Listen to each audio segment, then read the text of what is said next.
अस्सलाम वालेकुम नाज़रीन, दिन भर की अहम खबरों और तज्जियों के साथ मैं हूं आज 7 बजे में आसमा इकबाल। नाज़रीन, कम ज़र्फ और नीच दुश्मन से कुछ भी तवक्को की जा सकती है। जिन खदशों का इजहार किया जा रहा था वो आज लहू में लुथड़े स्कूल यूनिफॉर्म्स और बिखरी कॉपियों किताबों से सच साबित हो गए। साबिक DG ISI और lieutenant general retired Rizwan Akhtar ने अपने कॉलम में इसी खदशे का इजहार किया था कि आलमी सतह पर सुबकी और अंदरूने मुल्क उठने वाले सवालात भारत को चैन से बैठने नहीं देंगे। वो या तो पलट कर वार करेगा या फिर अपनी प्रॉक्सीज के जरिए दहशत और वहशत का कोई ना कोई खेल खेलेगा जरूर। और यही हुआ। खुजार में स्कूल बस हंसते मुस्कुराते मासूम बच्चों को घरों से स्कूल लेकर जा रही थी कि धमाका हुआ और उसके बाद जो कुछ हुआ उसे कहने के लिए नाज़रीन मेरे पास अल्फाज नहीं हैं। ये जो बदतरीन हमला था इसमें 3 बच्चों समेत 5 अफराद शहीद हुए जबकि 38 शदीद जख्मी इस वक्त अस्पताल में जिंदगी और मौत की कशमकश में हैं। नाज़रीन, ये पाकिस्तान में तालिबे इल्मों को हदफ बनाने का कोई पहला वाकया नहीं है। 16 दिसंबर 2014 किसे याद नहीं जब APS पेशावर में भी दुश्मन ने ऐसा ही ओछा वार किया था जिसमें 150 के करीब बच्चे, असातिज़ा और स्कूल स्टाफ शहीद हुआ था। इससे अगले ही महीने हंगू को हाट में दुश्मन ने फिर अपनी प्रॉक्सी के जरिए एक खुदकुश हमला आवर को स्कूल का हदफ देकर भेजा जहां 200 तालिबे इल्म असेंबली में मौजूद थे। लेकिन उस स्कूल ही के एक बहादुर तालिबे इल्म एतजाज हसन इस खुदकुश हमला आवर को स्कूल की तरफ बढ़ता देखकर उसके ऊपर लिपट गए और अपनी जान देकर इस हमले को नाकाम बना दिया था। ऐसा ही एक और भयानक वाकया KP के बाचा यूनिवर्सिटी में 20 जनवरी 2016 को पेश आया जहां 4 दहशतगर्दों ने हमला करके तालिबे इल्मों समेत 21 अफराद को शहीद कर दिया था। इसके बाद दुश्मन ने आज एक बार फिर इसी कमीनगी का मुजाहरा किया और स्कूल वैन जैसे आसान हदफ को निशाना बनाकर साबित कर दिया कि हम उसके बारे में दुरुस्त सोचते हैं। हमारे प्रोग्राम का आगाज इस अफसोसनाक वाकये से आज हम करेंगे कि खुले मैदान में शिकस्त के बाद बुज़दिल दुश्मन को दहशतगर्दी के मैदान में जिल्लत आमेज हजीमत देने के लिए हमें क्या करना होगा और स्कूल यूनिवर्सिटीज को हदफ बनाने के मकासद क्या हो सकते हैं। बात हम करेंगे जी काशिफ रफीक साहब से, सीनियर तज्जियाकार हैं, इस्लामाबाद स्टूडियोज में तशरीफ रखते हैं। आजम मलिक साहब, आजम चौधरी साहब, मोहम्मद नौशाद अली साहब हमारे सीनियर तज्जियाकार, तीनों साहिबान हमारे साथ वीडियो लिंक से लाहौर से हमारे साथ मौजूद हैं, उनसे भी बात करेंगे। काशिफ रफीक साहब, सर मैं आज गुफ्तगू का आगाज जो है आपसे करना चाहूंगी। सर पहले तो जरा ये फरमा दीजिएगा कि जिस तरह से ये ओछा वार आज किया गया है, जाहिर है कि इससे पहले भी इस तरह के वाकयात हो सकते हैं, दहशतगर्दी बढ़ सकती है, इसके काफ़ी सारे खतरात मौजूद थे, इनका इजहार भी किया गया मुख्तलिफ लोगों की जानिब से। आपको क्या लगता है सर इसके पीछे मकासद क्या हो सकते हैं बच्चों को टारगेट करने के पीछे? सर बिस्मिल्लाहिर्रहमानिर्रहीम, बिलाशुबा आज जो वाकया हुआ बहुत तकलीफ दे है। उन बच्चों की जो जानें गई उनके वालिदैन के लिए, इदारों के लिए, हम सब के लिए बिल्कुल। लेकिन मैं जब ये सारा वाकया देख रहा था तो मुझे वो चीज़ें, वो लम्हे, वो खबरें याद आई कि जिस वक्त भारत ने पाकिस्तान पे हमला करने से कोई 72 घंटे पहले अपनी प्रॉक्सीज BLA और ख्वारजीज को कहा था कि आप दहशतगर्दी की कार्रवाइयाँ शुरू करें ताकि अंदर से आप दहशतगर्दी की कार्रवाइयाँ शुरू करें और बाहर से हम अटैक करेंगे।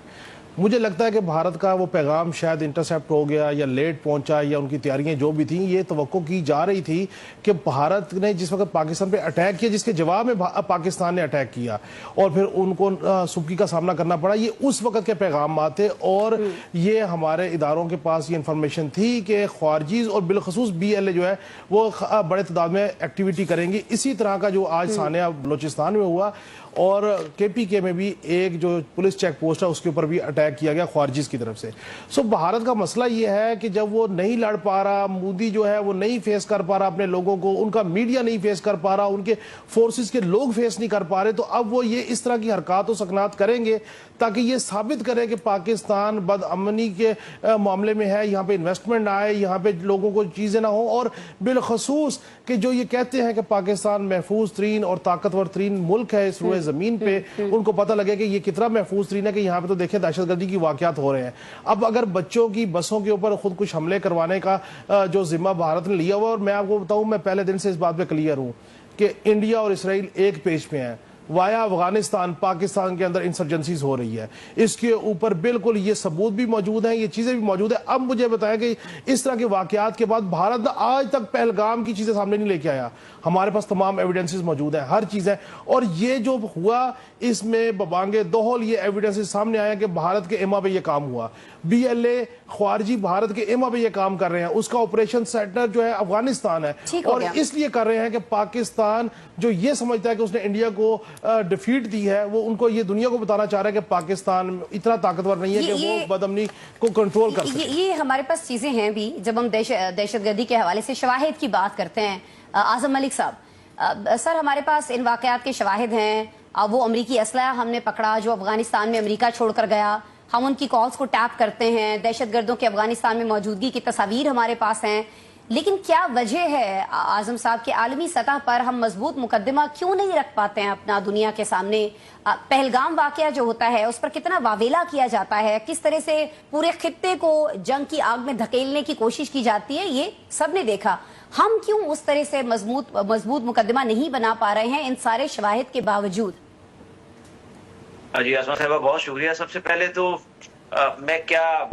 मुझे अंदाजा था कि आज आप जो प्रोग्राम शुरू करेंगी उसका स्टार्ट इसी अफसोसनाक वाकये से होगा। अफसोसनाक वाकये से होगा। मेरे पास तो अल्फाज नहीं है, मैं बोल नहीं सकता। असल में आसमा साहबा ये चाहते ये है कि आहिस्ता आहिस्ता इस तरह के वार करें कि लोग बलूचिस्तान के अंदर जो है वो तालीमी इदारों से उनका जो सिक्योरिटी कंसर्न है वो दूर होते जाए, तालीम को निशाना बना रहे हैं। और मैं इससे पहले कितनी बार कह चुका हूँ कि हालिया 1 महीना मैंने बलूचिस्तान में गुजारा, तो असल में वो चाह ये रहे कि अगली लड़ाई जो है वो बलूचिस्तान में लड़ी जानी है। काशिफ साहब, एक चीज मैं दुरुस्त कर दूं कि अब हमें इन्हें BLA BLF Baloch liberation army नहीं कहना, अब हमने आज से इन्हें Bharat liberation army, Bharat liberation front कहना, क्योंकि ये भारत की जो है प्रॉक्सी है, वो जहां पर लड़ रहे हैं। 1500 से 2000 बंदे हैं। आसमा ये करते क्या है? ये करते इस तरह से है कि सिक्योरिटी जहां पे थोड़ी सी ब्रीच होती है, जाहिर है आप पूरे बलूचिस्तान जो पाकिस्तान का 44% एरिया है, आप हर जगह पे तो फोर्स नहीं लगा सकते। 1,25,000 के करीब जवान है FC के मिला के, वो वहां पे सिक्योरिटी को कर रहे हैं। होता यह है कि जहां पर थोड़ी सी सिक्योरिटी ब्रीच आती है, ये वहां पर अटैक करते हैं, और अटैक करके उसकी वीडियो बनाकर उसको सोशल मीडिया पर डाल देते हैं, और जैसी सिक्योरिटी फोर्सेज आती हैं ये वहां से भाग जाते हैं। ये बुज़दिलाना कार्रवाई, प्रॉक्सीज भारत का स्टाइल रहा पिछले 70 सालों से जो पाकिस्तान के अंदर कर रहे हैं। दूसरी बात आपने की कि हम आलमी सतह पर क्यों वीक हैं।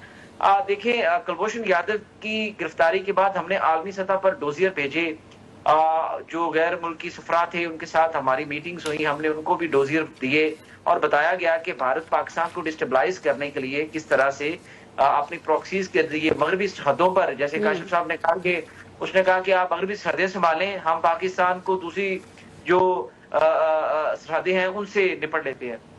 तो ये प्लान उनका नाकाम हुआ। अब जैसे पिछले प्रोग्राम में हमने डिस्कस किया था कि जिस तरह से वो 32 ममालिक में 50 रुकनी वफद को भेज रहा है, इसी तरह से अब वक्त आ गया है कि भारत की ये जो प्रॉक्सीज हैं इनको बेनकाब करने के लिए हर सतह पे, ये नहीं है कि ये सिर्फ आपका और मेरा काम है, हर उस सतह पे जो छोटे से छोटा बंदा है जिसके हाथ में मोबाइल है और वो इंटरनेट के साथ कनेक्ट है, अब वो इस मुल्क का सफीर है, वो जहां पर बैठा है पूरी दुनिया में, वो अपनी आवाज उठाए अब इस घनौने कार्रवाई के ऊपर कि भारत किस तरह से पाकिस्तान को। ये कोई तरीका है कि आप मासूम बच्चों की बसों के ऊपर हमला कर रहे हैं? ये कोई मुझे बताएं, कोई ख्वारजी, कोई तालिबान, कोई पाकिस्तान के अंदर शरीयत नाफिज करने वाला, कोई अपने हकूक मांगने वाला, और भी आपने हकूक लेने हैं तो जिनसे लेने हैं वफाक के ऊपर आप वफाक से बात करें। आप बच्चों को निशाना बना रहे हैं, ये कोई बलोची नहीं कर सकता। मैं आपको आसमा बता रही हूँ, आपको बता रहा हूँ, ये सिर्फ और सिर्फ भारत इसके पीछे है, और इजराइल के साथ एक मजबूत इत्तेहाद के साथ वो बलूचिस्तान को ठीक हो गया। आपने ये बड़ी जबरदस्त बात की कि आजम, कोई भी बलोची जो है ना वो ऐसा नहीं कर सकता। बलोची कितना दर्द रखते हैं, कितना एहसास रखने वाले लोग हैं, मेरे ख्याल में हम सभी को मालूम है। आप तो अभी बड़ा रिसेंटली विजिट भी करके आए हैं, मिलके भी आए हैं वहाँ के जो असल बलोची जो हैं वहाँ पर जो लोग मौजूद हैं। और बच्चों के साथ तो इस तरह का सलूक आई थिंक कोई दरिंदा कर सकता है, कोई इंसान तो कर ही नहीं सकता, और जिसने किया उसको तो इंसान कहना भी इंसानियत की तौहीन है। मैं आगे बढ़ूंगी, मैं मोहम्मद नौशाद अली साहब, सर आपकी तरफ आऊंगी। अभी आजम साहब ने कहा कि हर एक के पास मोबाइल है, चलता फिरता अपना है, आपके पास एक टेलीविजन है, एक नेटवर्क है, आप कहीं से कुछ भी है जो है वो बराह रास्त दुनिया को दिखा सकते हैं। लेकिन सर मुझे बता दीजिएगा कि जिन लोगों के ऊपर हमने ये जिम्मेदारी रखी है, आपको लगता है कि वहां से ये जिम्मेदारी सही तौर पर निभाई जा रही है, ابھی ہم وفد بھیج رہے ہیں، آپ کو نہیں لگتا کہ ہمیں وقتاً فوقتاً اس طرح کے وفود جو ہیں وہ بھیجتے رہنا چاہیے تھا، یا ابھی بھیجتے رہنا چاہیے ہیں، مزید ڈیلے نہیں کرنا چاہیے، اور جب یہ وفود جائیں تو یہ سارے کے سارے ثبوت جو ہمارے پاس موجود ہیں، جو ٹیپ ہوئی کالز ہیں، وہ لے کر جائیں؟ بسم اللہ الرحمن الرحیم. دیکھیے، جہاں تک وفود بھیجنے کی بات ہے، یقیناً وہ ہمیں بھیجنے چاہیے، لیکن آپ جس کامیابی کی بات کر رہی ہیں، آپ یوں سمجھ لیجئے کہ اس بات کی طرف اشارہ یو ایس پریزیڈنٹ نے کیا کہ وہ پراکسی وارز جو ہیں ان کے حق میں نہیں ہیں. جب وہ پراکسی وار کی انہوں نے بات کہی تھی تو ایکچولی وہ وہی پراکسی وار تھی جو بلوچستان کے اندر بھارت جو ہے وہ یہ جو ہمارے استعمال کرتے ہوئے جس کو یہ واقعات کروا رہا ہے، یس، افغان سرزمین کو استعمال کر کے یہاں لڑنے کی کوشش کر رہا ہے. تو اس کا مطلب یہ ہے کہ اگر یو ایس پریزیڈنٹ تک یہ بات جو ہے وہ نہ صرف بالکل کلیئرلی پہنچی ہوئی ہے بلکہ وہ اس پہ یقین بھی رکھتے ہیں، جس کی وجہ سے انہوں نے اس کو پوائنٹ آؤٹ بھی کیا تھا، اور پوائنٹ آؤٹ کرنے کا مقصد بھی یہی تھا کہ وہ بھارت کو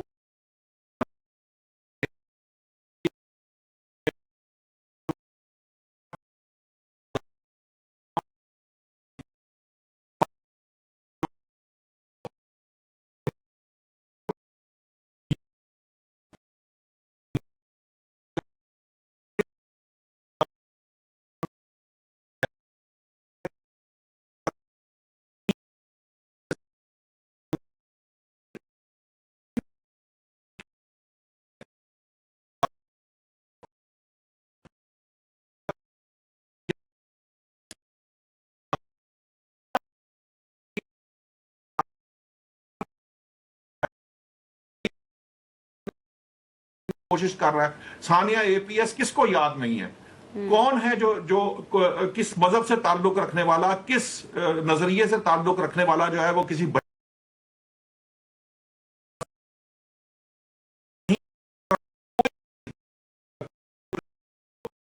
فورسز تھیں، یا جنہوں نے یہ اپنے حقوق کی جنگیں لڑی، انہوں نے کہیں دنیا میں اس طرح کا کوئی عمل جو ہے وہ نظر نہیں آتا. یہ صرف پاکستان کے اندر ہم نے دیکھا تھا کہ جب دہشت گردی کے خلاف ہم نے آپریشن شروع کیے تو ہمیں جو ہے وہ 2000 اس کا ریاکشن آ رہا ہے، اور آپ نے فرمایا نا کہ ایسا کون کر سکتا ہے دنیا میں، اور ظاہر آپ نے بھارت کا ذکر کیا، تو اس کی بڑی ابھی ہم نے اگزامپل دیکھا جب ہم پہ جارحیت اس طرح سے کی گئی تو جو نشانہ بنایا گیا، انہوں نے دنیا سے یہ کہا کہ دہشت گرد تھے، وہ تو معصوم بچے تھے، کیا ان کی ایجز تھیں وہ بھی سب کے سامنے ہے. لیکن اب اس کے حل کی طرف ہو گیا ایک بار پھر کہ دہشت گرد کا کوئی مذہب نہیں ہوتا. دہشت گرد بالکل ثابت ہو گیا، اور کہیں نہ کہیں ہمیں اس کو مزید دنیا کے اوپر ثابت کرنے کے لیے بہت زیادہ ایکٹیو ہونے کی ضرورت ہے، دنیا کو بتانے کے لیے. لیکن ہمیں ملک کے اندر کیا کرنے کی ضرورت ہے؟ اعظم چودھری صاحب، سر اس کے لیے میں آپ کے پاس آؤں گی. سر، آپ کو نہیں لگتا کہ بلوچستان میں اب کے پی طرز کا بھرپور فوجی آپریشن کیا جانا چاہیے ہے؟ جس طرح سے ہم نے دیکھا کہ اے پی ایس پشاور کے واقعے کے بعد ہوا تھا، کے پی میں اسی طرح کی ضرورت ہے کہ بلوچستان میں بھی اس طرز کا سر ایک بھرپور فوجی آپریشن کیا جائے. اعظم چودھری صاحب. بسم اللہ الرحمن الرحیم. بہت شکریہ آسما. دیکھیں، پاکستان کے اندر دہشت گردی آپ دیکھیں 2 سے 3 دہائیاں ہمیں ہو گئی ہیں، ہم دہشت گردی کو فیس کر رہے ہیں، متاثر ہیں اس سے، اور اس کے اندر بار بار ہمیں یہ ثبوت ملتے رہے کہ اس کے اندر بیرونی مداخلت، بھارت کی براہ راست اس میں انوالومنٹ، جو دہشت گرد تنظیمیں ہیں ان کو مالی اور ہر قسم کی سپورٹ بھارت فراہم کرتا رہا. اور ابھی بھی ہمارے پاس یہ ثبوت موجود ہیں کہ بلوچستان کے اندر جو دار اندازی، بلوچستان کے اندر جو دہشت گردی کو فروغ دیا جا رہا ہے، اس کے اندر بھارت جو ہے مکمل طور پر ملوث ہے. اور کلبھوشن یادو اس کی ایک بہت بڑی مثال ہے، جو اس وقت پاکستان سٹیٹ کے اس وقت حراست میں ہے، گرفتار ہے. اب دیکھیں، پاکستان کے اندر جو دہشت گردی کے خاتمے کے لیے ماضی کے اندر جو ایفرٹس کی گئی، آپ سب کو یاد ہوگا کہ اے پی ایس کا جو افسوسناک واقعہ تھا، اسی طرح کا واقعہ تھا جس طرح آج بچوں کی بس کو نشانہ بنایا گیا، انتہائی دکھ بھرا یہ واقعہ ہے. اسی طرح وہاں پہ پورے اسکول کے اندر دہشت گردوں نے بچوں کو چن چن کے وہاں پہ شہید کیا. اس کا ذکر کرتے ہوئے بھی رونگٹے کھڑے ہو جاتے ہیں کہ وہ کس قدر بربریت اور ظلم تھی. اور اس کے بعد پوری قوم ایک پیج پر اکٹھی ہوئی، متحد نظر آئی، اور ایک آپریشن کیا گیا. اس آپریشن کے نتیجے میں اس دہشت گردی کا کلا کما کیا گیا، خاتمہ کیا گیا. अभी हम देखें तो पिछले चंद साल से दहशत गर्दी ने दोबारा सर उठाया। जी जी, हमने बार बार उस पर बात भी की, हमारी रियासत की जानिब से उस पर कुछ अज़ाइम का इजहार किया गया कि ऑपरेशन किया जाएगा या उनको टारगेटेड उनके खिलाफ काम किया जाएगा, लेकिन शायद हम इतने ज्यादा उलझे हुए हैं अपनी अंदरूनी सियासत के अंदर, अपनी कमजोर मईशत के अंदर, और दूसरा जो हमारे दुश्मन ममालिक हैं उनकी जानिब से खड़ी की जाने वाली साजिशों का जो जाल है उसमें उसको खोलते हुए हम उलझे हुए हैं। नाज़रीन, ये वो बच्चे जिन्हें खुजदार के अंदर निशाना बनाया गया। ब्रेक ले लेते हैं। ब्रेक के बाद हमारे कुछ और बच्चे हैं जिन्हें निशाना बनाया जा रहा है, और कुछ और बच्चे हमारे बताया जा रहा है कि अगर उनको अगले 48, बल्कि अब तो कम वक्त रह गया क्योंकि अक़वाम मुत्तहिदा ने जब ये ऐलान किया था उसको भी बहुत सारे घंटे बीत चुके हैं, अगले 24 आवर्स तक अगर इन बच्चों तक इमदाद नहीं पहुंचती है तो कहा जा रहा है कि गाजा के अंदर 14,000 बच्चे जो हैं वो शहीद हो सकते हैं, जाँ बहक हो सकते हैं, उनकी जान जा सकती है, उनकी जान को खतरा है। उन बच्चों के ऊपर उतना सीरियसली कोई बात करता हुआ हमें कोई मुल्क जो है वो दिखाई नहीं दे रहा है। पाकिस्तान के अंदर यकीनन तशवीश है। इस पर हम बात कर लेते हैं ब्रेक के बाद। वेलकम बैक जी। अपने पाकिस्तानी बच्चों के लहू से सुर्ख यूनिफॉर्म्स के बाद अब हम बात करेंगे हमारे गाजा के बच्चों की, जहां फलस्तीनियों की नस्ल कुशी जारी है। गाजा का शहर रफा मुकम्मल तौर पर मलबे का ढेर बन चुका है। जंग बल्कि इजराइल की जानिब से जारी नस्ल कुशी जो है नाजरीन, वो अब तक 53,600 फलस्तीनियों को शहीद कर चुकी है। 1.5 लाख से ज्यादा जख्मी हो चुके हैं। गुज़श्ता 24 घंटों में हमने देखा कि इजरायली बमबारी से मजीद 30 फलस्तीनी कब्रों में उतर चुके हैं, उनमें एक 7 रोज की बच्ची भी है। गाजा से दिल दहला देने वाली फुटेजेस ने इंसानियत को शर्मसार कर रखा है। मीडिया रिपोर्ट्स कहती हैं कि वियतनाम की जंग में 15 टन फी किलोमीटर बारूद बरसाया गया था, जबकि गाजा में इजराइल ने 275 टन फी किलोमीटर बारूद बरसाया है। नेतन्याहू ने ऐलान किया है कि इजराइल गाजा का मुकम्मल कंट्रोल अपने हाथ में ले लेगा। जुल्म की एक दास्तान है नाज़रीन, जो लिखी जा सकती है न सुनाई जा सकती है। दिल कांप उठता है। खुदा खुदा करके इजराइल के दोस्तों को भी इस पर अब शर्म आती दिखाई देती है। बरतानवी हुकूमत ने इजराइल के साथ जारी आजाद तिजारती मुआहदे पर बातचीत रोकने का फैसला किया है। फ्रांस और कनाडा ने भी इजराइल पर पाबंदियां आयद करने की धमकी दी है। अमेरिकी सदर डोनाल्ड ट्रंप ने नेतन्याहू से कहा है कि जंग बंद करो वरना अमेरिकी हिमायत खो बैठोगे। लगता ऐसा है नाज़रीन कि इजराइल पर आलमी दबाव बढ़ रहा है। क्या वाकई ऐसा होने जा रहा है, और क्या ये जंग बल्कि नस्ल कुशी रुकने जा रही है, और क्या अमेरिका इजराइल के हवाले से अपनी पॉलिसियां बदलने जा रहा है? ये सवाल काशिफ रफीक साहब, सर मैं पहले आपके सामने रखूंगी। आपको लगता है कि ये जो यूरोपीय यूनियन ने इजराइल के साथ अपने ताल्लुकात पर नजरसानी की बात की है, बरतानिया ने जिस तरह से कहा है कि जो आज़ाद तिजारत का मुआहदा है उस पर होने वाली बातचीत तब तक मुअत्तल रहेगी जब तक आप गाजा में ये जुल्म जो है बंद नहीं करते, इससे अंडर प्रेशर लाया जा सकता है इजराइल को? इस बर्बरियत से काशिफ साहब रोका जा सकता है? जी बिल्कुल रोका जा सकता है, और सबसे बड़ी इसराइल की सपोर्ट वो अमेरिका की है। और इस टाइम डोनाल्ड ट्रंप जो है उनकी एक ही ख्वाहिश है कि दुनिया में 3 बड़े तनाज़ात हैं उनको वो हल करना चाहते हैं, और वो हल करवा के ये बताना चाहते हैं कि वो एक ऐसी शख्सियत है जिन्होंने दुनिया के 3 बड़े तनाज़ात, यूक्रेन और रूस हो, पाक भारत हो और गाजा का मामला हो। अब मसला ये है कि पहले इसराइल ने कॉन्सेंट दे दी, कॉन्सेंट के बाद एक अमरीकी शहरी वहाँ से रिलीज भी हुआ, हर चीज़ हुई। उसके बाद इसराइल जो है वो बिट्रे कर गया, जैसे कि इंडिया ने बिट्रे करने की कोशिश की ट्रंप के साथ गुफ्तगू करने के बाद मुज़ाकरात के हवाले से। सो इंडिया और इसराइल एक ही पेज पे, और इन दोनों की लाइन ऑफ लेंथ भी एक है, इनकी थॉट भी एक है। अब अमेरिका ने अपनी जो हिमायत विड्रॉ करने का कहा, बरतानिया ने, फ्रांस ने, कनाडा ने, और दूसरी बात यह कि देखें जो मिडल ईस्ट है जहां पे ट्रंप साहब आए उन्होंने बड़े मुआहदे किए दिफाई तौर पे, और $3 ट्रिलियन से ज्यादा की इन्वेस्टमेंट वो लेके गए हैं। उनका भी उनके ऊपर प्रेशर है कि आप इसराइल को कहें कि गजा का जो जुल्म है, बर्बरियत है, उसे रोके। अब मसला यह है कि इसराइल जो है वो अगर पीछे हटता है तो वो कहता है मैं किस बुनियाद पे पीछे हटूं, मुझे क्या चीज जो है वो टेबल पे मिल रही है, ये तो अमेरिका ले रहा है या बाकी यूरोपीय यूनियन के मालिक ले रहे हैं। सो मैं ये समझता हूं कि ये बहरहाल देर या बजल्द इसराइल को इस मामले में पीछे हटना पड़ेगा। दूसरी बात ये देखिए, इसराइल जदीद 3 हथियार है, सोच है, हर चीज है, और निहत्ते गजा के जो बच्चे हैं, खवातीन हैं, बुजुर्ग है, बूढ़े, आज तक वो गजा को नहीं फतह कर सका। अब उसका आखिरी हरबा ये है कि वो 1 लाख फौज लगाएगा, मजीद करेगा। वो चाहता है कि गजा को इसराइल का हिस्सा बनाया जाए, और जहां पे जो लोग आबाद हैं उन लोगों को लेबनान में उनको आबाद करने की कोशिश की जाए। लेकिन मैं ये समझता हूं कि अब अगर अमेरिका ये मामला करवाने में नहीं आगे आता या नहीं करवा पाता, इसराइल से बात नहीं बनवा पाता, और दूसरी तरफ यूरोपीय यूनियन नहीं बनवा पाती, तो फिर इसराइल जो है वो दुनिया के पेज पे तनहा हो जाएगा। और आखिरी बात यह है कि वैसे भी इसराइल को इस बात का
भी बात है, उन्होंने कहा कि 48 घंटे में जो इतने हजार बच्चे जो हैं वो जहां बहक हो सकते हैं, तो आप जो इंसान बन जाए, ये कोई तरीकेकार नहीं है कि आप नस्ल कशी में इस हद तक आगे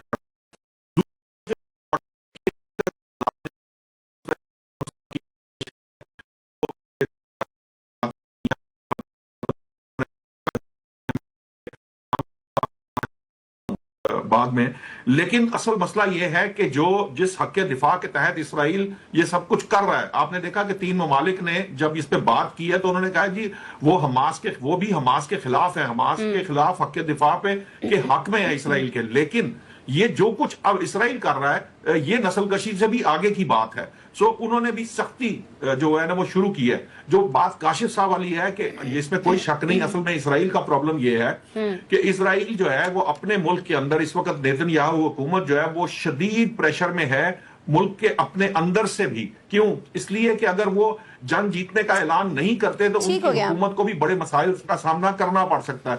अपनी हुकूमत बचाने के लिए वो ये ऐलान करना चाहते हैं कि हमास को उन्होंने बिल्कुल खत्म कर दिया, तमाम यरगमाली रिहा करा लिए, क्योंकि इस वक्त तक उनकी हुकूमत जो है वो स्टेबल नहीं हो सकती है। और प्रॉब्लम ये है, जो उससे भी बड़ा प्रॉब्लम ये है कि इस सारे को करने के लिए वो अब तक नाकाम है, चूंकि वो कामयाबी हासिल नहीं कर सका। और ये जो नाकामी है नौशाद साहब, ये उसको मजीद इकदाम करने पर और मजीद जारहियत के लिए गाजा के ऊपर उकसा रही है। आप बिल्कुल बजा फरमा रहे हैं, उसके मुल्क के अपने अंदर से भी प्रेशर आ रहा है बहुत ज्यादा। अच्छा, आपने बजा फरमाया, ट्रंप ने 17 मई को सर ये कहा था कि गाजा में लोग जो है वो भूख से मर रहे हैं और वो ये मसला हल कराना चाह रहे हैं। आज लेकिन मैं आजम मलिक साहब हम देख रहे हैं कि 21 मई हो गया है। अक़वाम मुत्तहिदा ने कहा था कि शदीद ग़िज़ाई किल्लत है, अगले कुछ घंटों में अगर वहां पर खुराक नहीं पहुंचती है, इमदाद नहीं पहुंचती है, तो 14,000 के करीब बच्चे हैं जो मर सकते हैं। लेकिन आजम मलिक साहब हम ये भी देख रहे हैं कि इजराइल ये कह रहा है कि वो गाजा को मुकम्मल फौजी कंट्रोल में लेगा, यानी कोई उसे रोकने वाला नहीं है। तो क्या हम यहाँ भी देख रहे होंगे कि माइट इज राइट वाला कानून जो है वो दुरुस्त साबित होगा? आजम मलिक साहब देखिए आसमा, अभी तक तो इसराइल एक बदमस्त हाथी की तरह गजा के ऊपर चढ़ दौड़ा है और जो उसके सामने आ रहा है वो रेत की दीवार साबित हो रहा है। और हालिया जो फुटेजेस आ रही हैं गजा से वो हौलनाक हैं, दिल दहला देने वाली हैं। बात करते हुए आंखों से पानी जारी होना शुरू हो जाता है। मैं आपको क्या बताऊं कि कितने दर्दनाक मनाजर हैं, उनको हम बयान करना भी जो है ना वो तबीयत अपसेट हो जाती है। देखिए अभी जो रिसेंटली यूरोपीय यूनियन की तरफ से, खासतौर पर ब्रिटानिया की तरफ से ये जो इक़दाम किया गया है और ये कहा गया है कि तिजारती मुज़ाकरात मुअत्तल हैं तब तक जब तक गजा के अंदर इंसानी इमदाद नहीं पहुंचती। देखिए ये बड़ा अनफॉर्चुनेट है। अगर अगले 48 या 2 दिनों में वो इमदाद वहां पर नहीं पहुंचती तो हजारों बच्चे जो हैं वो भूख से जाम भक हो जाएंगे। ना सिर्फ बच्चे बल्कि जो बूढ़े हैं उनकी जिंदगी भी स्टेक के ऊपर लगी हैं। दूसरी तरफ ट्रंप साहब का जो दौरा था सऊदी अरब का, वो इस सिलसिले में इंतहाई अहमियत का हामिल था, जिसमें अरब कंट्रीज का उनके साथ ये डिस्कशन करना कि आप इजराइल को फंदे का पुत्र बनाएं और उन्हें कहें कि अपनी हदों के अंदर रहें। देखिए एक चीज तो तय हो गई कि अब इजराइल और पैलेस्टाइन जो है ये 2 रियासती फार्मूले के तहत ही चलेंगे। ये नहीं हो सकता है कि अब आप कहें कि जी इजराइल नहीं होगा, सिर्फ पैलेस्टाइन अकेला होगा। अब इजराइल एक हकीकत बन चुकी है, इसको अडॉप्ट कर लें आप। अब हमारे पास दूसरी ऑप्शन ये है, बैरूनी दुनिया के पास मगरबी दुनिया जो मुहज़्ज़ब दुनिया है, तहजीब याफ्ता दुनिया है, जहां पर एक कुत्ता मर जाए तो तमाम लोग सड़कों पर आ जाते हैं। लेकिन गजा के अंदर 50,000 से ज्यादा लोग लुक़मा अजल बन गए, लेकिन उनके कानों पर जूं तक नहीं रेंग रही। और जब रेंगी है तो तब आके जब 48 घंटों में अगर ये जूं नहीं रेंगती तो मजीद 20,000 बच्चे अपनी जान से हाथ धो बैठेंगे। तो अब आदमी जो बरादरी है उसको खुल के सामने आना चाहिए और इसराइल को कंडेम करना चाहिए। जिस तरह से पाकिस्तान हालिया दिनों में सफारतकारी टर्की, चाइना, रशिया, इस तरह से सफारतकारी दोबारा होनी चाहिए और कम से कम इमदाद तो खोले ना, बाकी बातें तो बात। ठीक है जी, पहले तो फौरी तौर पर ये इमदाद जो है ये बहाल होनी चाहिए। नौशाद साहब ब्रेक पे जाने से मैं एक बात कहना चाहता हूँ आजम मलिक साहब की एक बात से मैं इख्तलाफ करता हूँ। इजराइल कोई हकीकत नहीं है, ना होगी। इजराइल जो कुछ कर रहा है ये बात याद रखें कि उसने अपनी कब्र खुद खोदना शुरू की हुई है और उसके अंदर से वो कुछ बाहर आएगा कि आप देखिएगा कि ये इस इजराइल के जो इसका लैशबैक है वो इसको बर्दाश्त करने के काबिल नहीं रहेगा। और मुसलमान ममालिक कभी भी इसराइल को किसी भी टर्म एंड कंडीशन पे एक्चुअली कबूल नहीं करेंगे। आजम साहब आप कुछ कहना चाह रहे हैं सर इसके जवाब में? रियली सॉरी, मेरे आजम चौधरी साहब की तरफ भी जाना है सर। क्विकली एक हवा चलेगी, मामूली सी एक हवा। ठीक हो गया नौशाद साहब, रियली सॉरी नौशाद साहब, मुझे ब्रेक पे जाना है। आजम मलिक साहब का जवाब ले लेते हैं जल्दी से। आजम साहब نہیں نشاط صاحب کی بات بالکل ٹھیک ہے، لیکن دیکھیں جو زمینی حقیقت ہے اس وقت، اگر آج تک کی حقیقت دیکھیں تو وہ تو یہ ہے کہ اسرائیل اب 2 ریاستی فارمولے کے تحت ہی آگے چلے گا، اور یہ بات بہت ساری جگہوں پر ہمیں ہوتی بھی دکھائی بھی دے رہی ہے. اسی بات کو میں آگے بڑھا دیتی ہوں. اعظم ملک صاحب جو آپ فرما رہے ہیں بالکل بجا طور پر یہ ساری چیزیں جو ہیں یہ انٹرنیشنل میڈیا میں رپورٹ ہو رہی ہیں. یہ بھی اطلاعات آ رہی ہیں. اعظم چودھری صاحب، سر میں آپ کی طرف آؤں گی. اعظم ملک صاحب نے یہ جو پوائنٹ اٹھایا اس کو لے کر کہ فلسطینیوں کو لیبیا میں بسائے جانے کا پلان ہے، آپ کو لگتا ہے کہ ممکن ہے؟ کیونکہ لیبیا میں اگر فلسطینیوں کی آباد کاری ہوتی ہے تو یورپ کو تارکین وطن کا خطرہ جو ہے وہ بہت زیادہ بڑھ جائے گا، اور یورپ یہ کبھی بھی نہیں چاہتا ہے کیونکہ وہ اس کی وجہ سے پہلے بہت سارے پرابلمز کا شکار ہے. دوسرا سر، انٹرنیشنل میڈیا میں ایک اور جو چیز بہت زیادہ آ رہی ہے، جو بہت زیادہ خبریں آ رہی ہیں، وہ یہ کہ اسرائیل ایران پر بھی حملے کے لیے پر تول رہا ہے. اعظم چودھری صاحب دیکھیں آسما، جہاں تک ایران کا معاملہ، اسرائیل ایران اور پاکستان کو اپنے لیے سب سے بڑی تھریٹ سمجھتا ہے، اس لیے وہ بار بار ایران کی بات کرتا ہے اور انڈیا کی مدد بھی کرتا ہے پاکستان کے خلاف. یہ تو ایران اور پاکستان کے حوالے سے اس کا ہے. دیکھیں دوسری بات یہ ہے کہ جہاں تک اسرائیل نے جو اس نے جارحیت کی ہے، میں سمجھتا ہوں کہ اسرائیل نے جتنی تباہی کر دیا غزہ کے اندر اور جس بڑے لیول پر وہاں پہ شہادتیں ہو چکی ہیں اور غزہ کی پٹی مکمل طور پر اس نے تباہ کی ہے، جو اس کا منصوبہ تھا، جو اس کا ایجنڈا تھا، دنیا نے اس کو سپورٹ کیا اور اس نے اپنے اس ایجنڈے پہ عمل کیا. آپ دیکھیں کہ دنیا صرف بیانات کی حد تک محدود رہی، لیکن عملاً کوئی بھی اس کو روکنے کے لیے نہیں گیا، بلکہ الٹا امریکہ نے بھی اس کو اسلحہ فراہم کیا، برطانیہ نے بھی اسلحہ دیا، کینیڈا بھی اس کے ساتھ تھا. اس وقت یورپ کے کچھ ممالک بھی کھل کے اس کے ساتھ تھے، لیکن جو یورپین، امریکن اور برٹش عوام تھی، اس کے پریشر کی وجہ سے ان حکومتوں کو اپنا موقف تبدیل کرنا پڑا. آج آپ کو اگر یورپی یونین وہ تھوڑا سا اسرائیل سے پیچھے نظر آتی ہے تو اس کی وجہ وہاں کی عوام ہے، وہاں کے اسٹوڈنٹس ہیں، روزانہ کی بنیادوں پہ سر احتجاج ہو رہے ہیں بہت ساری کنٹریز کے اندر. جی، انہوں نے اپنی حکومتوں کو مجبور کیا. اور اگر آج برطانیہ بھی اگر کہہ رہا ہے کہ یورپی یونین کی ہاں میں ہاں ملا رہا ہے، تو برطانیہ بھی کوئی اس کی مسلمانوں کی محبت میں نہیں کر رہا. ایک تو وہاں کا عوامی پریشر ہے، دوسرا برطانیہ دوبارہ بریگزٹ کو ریویو کرنے جا رہا ہے کیونکہ اس کو بہت بڑا وہاں پہ مسئلہ ہے لیبر کا، جو لیبر جو اس کی شارٹیج ہے اس کو پورا کرنے کے لیے دوبارہ یورپ کے ساتھ، یورپی یونین کے ساتھ وہ بریگزٹ کرنے جا رہا ہے. اس لیے وہ یورپی یونین کی ٹھیک ہو گیا. اعظم صاحب I'm really sorry سر، مجھے بریک پہ جانے میں اگلی سیگمنٹ میں دوبارہ آپ کی طرف آتی ہوں. اور ناظرین بریک کے بعد ہم آپ سے مل رہے ہوں گے. ہم نے بات کی ہے کہ دنیا جو ہے وہ غزہ کے مسئلے پر سر جوڑ کر بیٹھی ہے کیونکہ وہاں پر جو جارحیت جاری ہے وہ ہم سب کے سامنے ہے. پاکستان کے اوپر بھی جارحیت جو ہے مسلط کرنے کی کوشش کی گئی بھارت کی جانب سے، اور اس کے بعد ہم یہ دیکھ رہے ہیں کہ یہاں بھی جو سیاسی جماعتیں ہیں بہت ساری وہ سر جوڑ کر بیٹھی، لیکن اس میں ایک جماعت جو ہے کہیں نہ کہیں میں مسنگ دکھائی دی اور وہ پی ٹی آئی ہے. لیکن اب پی ٹی آئی کی طرف سے یہ ایفرٹس ہو رہی ہیں کیونکہ پھر یہ کہا جا رہا ہے کہ بھارت جو ایک دفعہ سے پھر کوئی ایسی کوشش کر سکتا ہے اتنی بڑی ہزیمت کے باوجود. تو اب پی ٹی آئی کہتی ہوئے میں دکھائی دیتی ہے کہ وہ پاکستان کے لیے اسٹیبلشمنٹ سے بات کرنے کو تیار ہیں. یہ کیا معاملہ ہے؟ اور اسٹیبلشمنٹ اور دیگر جو سیاسی جماعتیں ہیں، خاص طور پر نواز لیگ جو ہے، نون لیگ جو ہے، وہ اس کو کس طرح سے دیکھ رہی ہے؟ اس پہ ایک بریک کے بعد بات کرتے ہیں. ویلکم بیک جی. پروگرام کا تیسرا سیگمنٹ، اس میں ہم کچھ پاکستانی سیاسی صورتحال کی بات کرنے جا رہے ہیں. ملک کی سب سے بڑی اپوزیشن جماعت کے اسیر بانی عمران خان ایک بار پھر اسٹیبلشمنٹ کو ڈائیلاگ کا پیغام دے رہے ہیں. کہتے یہ ہیں کہ وہ ملک و قوم کے لیے اسٹیبلشمنٹ سے بات کر سکتے ہیں بشرطے کہ وہ چاہے، جس کے جواب میں رانا ثناء اللہ نے کسی بھی ڈیل، کسی بھی ریلیف کے امکان کو مسترد کر دیا ہے. لیکن کیا یہ وقت اس پیشکش کو قبول کرنے کے لیے مناسب نہیں؟ کہنے کو ہم جانتے ہیں بھارت کے ساتھ سیز فائر ہو چکا ہے، لیکن صورتحال اہم فیصلوں کی متقاضی ہے جس میں اپوزیشن کا ایک پیج پر ہونا بہت زیادہ ضروری ہے. اور محسوس یہ ہو رہا ہے ناظرین کہ مقتدر قوتیں سمجھتی ہیں کہ ایسا ہونا ضروری نہیں ہے. دونوں جانب سے کیا سوچ پائی جاتی ہے؟ کیا ہو سکتا ہے؟ کاشف صاحب اس کے لیے سبھی کیوں بار بار ہم یہ دیکھ رہے ہیں کہ پی ٹی آئی کی طرف سے ہیں، کبھی کوئی بیان آ جاتا ہے، کبھی ٹویٹر پہ پیغام آ جاتا ہے، کبھی علیمہ صاحبہ جو ہیں وہ باہر آ کے کہتی ہیں بار بار پیغام اور پھر ادھر سے بار بار نہ. ابھی بھی سچویشن یہی ہو رہی ہوگی کاشف صاحب؟ بس میں یہ سوچ رہا تھا کہ کیا مکافات عمل ہے کہ خود وزیر اعظم صاحب عمران خان صاحب کہتے تھے این آر او نہیں دوں گا، اب تواتر سے کہہ رہے ہیں این آر او لوں گا، لیکن دے کوئی نہیں رہا. دیکھیں میں یہ سمجھتا ہوں کہ مذاکرات کی ٹیبل پہ آنے کے لیے قوم کی یکجہتی اور اتحاد کے لیے آپ کو گڈ ول جسٹر دینا چاہیے.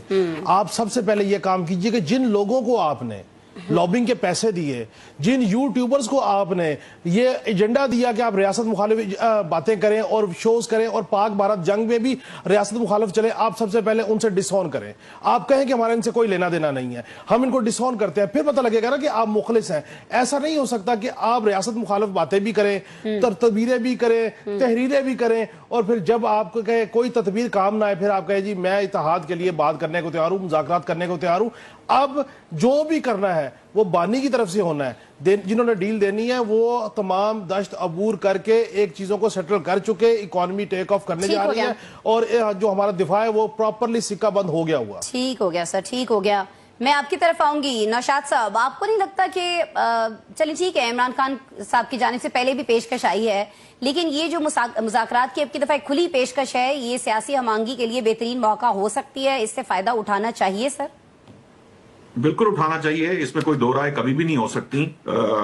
ये जो मुज़ाकरात की बात हमेशा की जाती रही है, हम भी हमेशा से यही कहते हैं कि मुज़ाकरात के जरिए ही मामला हल होते हैं, लेकिन उसके लिए जरूरी है कि दोनों फ्रीकैन जो हैं उनकी तरफ से नेक नियति भी बरती जाए। ये बड़ा अहम है।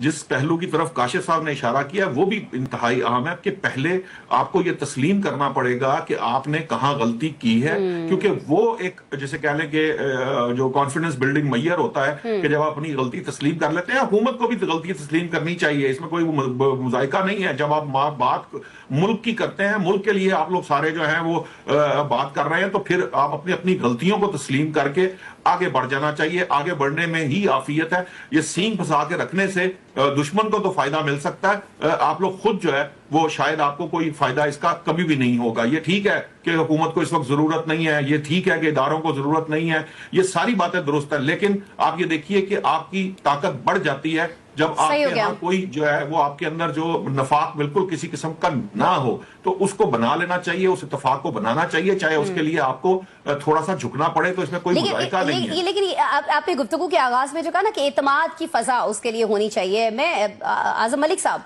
आपकी तरफ आऊंगी। आजम, ये फरमा दीजिएगा कि इमरान खान एक तरफ जमहूरियत और दस्तूर आइन की बात करते हैं और फिर हम ये देखते हैं कि वो खुद गैर जमहूरी इकदाम उठाते हुए बार बार इस्टेब्लिशमेंट से बात करना चाह रहे होते हैं। क्यों हुकूमत से बातचीत नहीं करते हैं इमरान खान? इश्यूज क्या हैं? एक बार हमने देखा था कि बाकायदा बातचीत हुई थी, मुज़ाकरात को पीटीआई ने खुद ही खत्म शुद कहा था, तो फिर अब क्या बार बार एक सोच जो है वो बदलती हुई क्यों दिखाई देती है हमें? देखिए आसमा, इमरान खान साहब ये बहुत अच्छी तरह से जानते हैं कि गवर्नमेंट के पास कुछ नहीं है मुज़ाकरात के लिए। वो उन्हीं लोगों के पास बार बार मुज़ाकरात के लिए जाते हैं जिनके पास कुछ है देने के लिए। इमरान खान की एस्टेब्लिशमेंट से जो बराह रास्त साधन की पॉलिसी है वो इसे तर्क करके किसी दरमियानी रास्ते की तलाश में है। उन्हें अंदाजा हो गया है आसमा कि निजाम के अंदर रहकर ही सियासी बका मुमकिन है। वो इस तरह से जैक ऑफ ऑल ट्रेड बनकर कुछ नहीं कर सकते। और अगर ये अपील उनकी जो उन्होंने की है एस्टेब्लिशमेंट से वाकई संजीदा है, तो इसका ये मतलब हुआ कि वो चाह रहे हैं कि एक ग्रैंड जो है कौमी मुकालमा या ग्रैंड रिकंसिलिएशन की जानब बढ़ना चाहते हैं। वो इस वक्त ये भी मान चुके हैं कि वो कमजोर जगह पर पहुंच चुके हैं और ये इस वक्त की सियासी हकीकत भी है।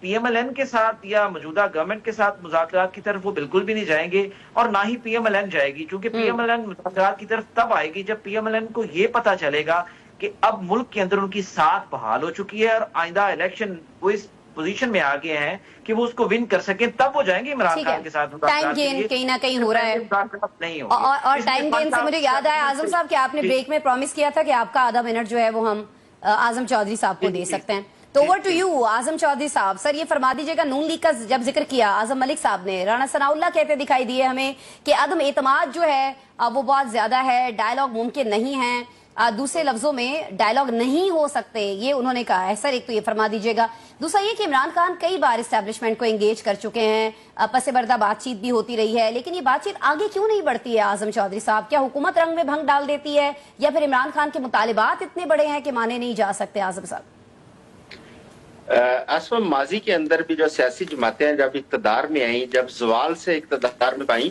तो वो मुज़ाकरात उनके ताकतवर हलकों से एस्टेब्लिशमेंट से ही होते रहे हैं। अभी देख लें मियां नवाज शरीफ साहब जो दोबारा वापस आए हैं तो उनके कुछ सियासी लोगों से मुज़ाकरात तो नहीं हुए थे, उनके मुज़ाकरात भी कहीं और ही हुए थे, ताकतवर हलकों में हुए थे। इसी तरह मोहतरमा बेनजीर भुट्टो जब पाकिस्तान तशरीफ लाई थी तो उनके मुज़ाकरात भी किसी और जगह पर हुए थे। यही इमरान खान भी कहते हैं कि आजम मलिक साहब दुरुस्त कह रहे हैं کہ جن کے پاس طاقت ہوگی تو ظاہر ہے انہی کے ساتھ مذاکرات کیے جائیں گے. حکومت کے پاس اگر طاقت ہوتی تو رانا ثناء اللہ صاحب اور خواجہ آصف صاحب ماضی کے اندر 2 دفعہ بیانات دے چکے ہیں ان مذاکرات کے حوالے سے کہ ہم سے وہ مطالبہ کیا جائے جو ہمارے اس کے اندر ہے، اختیار کے اندر ہے. وہ تو ملاقات تک نہیں کروا سکتے جیل میں یہ حکومت والے اپنی مرضی سے پی ٹی آئی کے لوگوں کو عمران خان سے، تو ان سے کیا چلیے صحیح ہو گیا نا، یعنی عمران خان صاحب صحیح جگہ اپروچ کر رہے ہیں، پر وہاں پہ معاملہ کہاں پہ بگڑتا ہے سر؟ ڈیڈ لاک کہاں پہ آتا ہے؟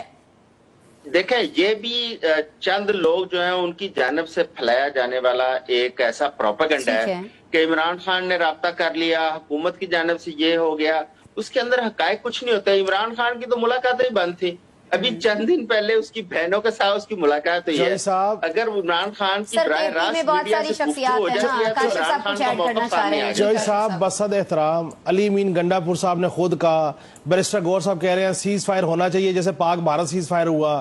اس سے زیادہ بڑھ کے علی امین گنڈا پور صاحب کو تو ملنے نہیں دیا گیا عمران خان. سر علی امین گنڈا پور صاحب نے خود کہا کہ ڈیل طے ہو گئی تھی، صرف معاملہ بنی گالا اور نتھیا گلی کا تھا. معاملہ بنی گالا سوری جی ٹائم ختم ہو گیا. اعظم ملک صاحب آپ نے کیا کہا؟ آپ ریپیٹ کر سکتے ہیں؟ ویسے علی امین گنڈا پور صاحب جو ہیں وہ مل لیتے ہیں، وہ جب ان کو ملنا ہوتا ہے تو وہ مل لیتے ہیں. بہرحال بہت شکریہ اعظم ملک صاحب آپ کا. کاشف رفیق صاحب آپ موجود تھے، آپ کا شکریہ. اعظم چودھری صاحب آپ نے وقت نکالا. محمد نوشاد علی صاحب آپ کا بہت شکریہ. ناظرین آپ نے پروگرام دیکھا، کل ملتے ہیں آپ سے دوبارہ. اپنا بہت سا خیال رکھیے گا.